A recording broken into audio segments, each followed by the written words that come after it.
I recently found myself thinking about how we first introduced children to the world. What do we offer them? Dinosaurs. Towering, terrifying creatures that once ruled the earth. We tell the kids they would have eaten you if they could, even though no human ever crossed paths with a T-Rex. We teach them that fear of the monstrous is part of the world's fabric. Then there's the farm animals, gentle, trusting creatures, presented as both friends and food. We teach them the names, the sounds, the movements, and almost casually we reveal that these same animals are destined for slaughter. It's a simple lesson: love something and yet it can still be consumed.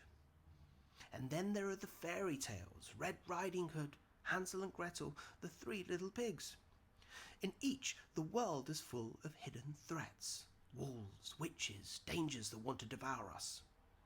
We teach children that safety is fleeting and trust can be a trap. But I want to ask you why. Why is it that the very first stories we tell children are about fear, about domination, about the reality of being prey? Is it just tradition, or is there something more deliberate in these lessons? What if we've been conditioned to see the world through a lens of fear and control? What if the dinosaurs, the farm animals, and the fairy tales are not just stories, but a framework? A way to prepare children to live in a world where power, consumption, and dominance are part of the natural order. By teaching children to fear the world around them, to fear things bigger than them, things they can't control, we create a society more willing to accept that fear is part of life. A society that learns early that domination is normal, that fear is a tool for survival. And when we grow up, we stop questioning these lessons. We accept the systems that dominate us, the structures that control us, because we've been taught to believe that's just how the world works. What if we've been conditioned for compliance? What if the power structures that govern us are the same ones we've been accepting since childhood? But what if we chose differently? What if we rewrote those lessons, teaching children not that they are prey or predators, but that they are part of something bigger?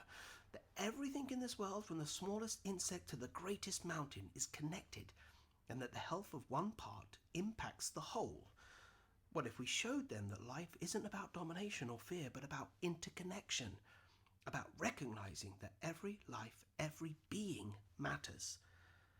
Imagine a world where children grow up knowing they are not separate from nature, but an integral part of it, where they understand that all living things, whether they crawl, fly, walk, or swim, are part of a web that sustains life itself, that we are connected by forces far greater than ourselves, and it's only when we honor those connections that we truly thrive.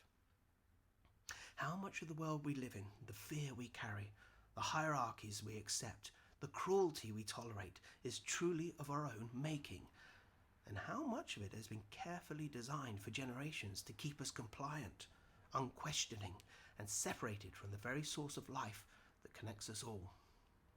Maybe it's time we not only teach our children differently, but also begin to ask why we've taught them this way in the first place.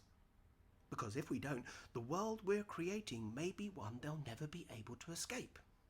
If we truly understood how interconnected everything is, how every life, every action, every thought ripples through the fabric of existence, perhaps we would finally begin to see that our survival doesn't depend on dominance and fear, but on love, respect, and cooperation.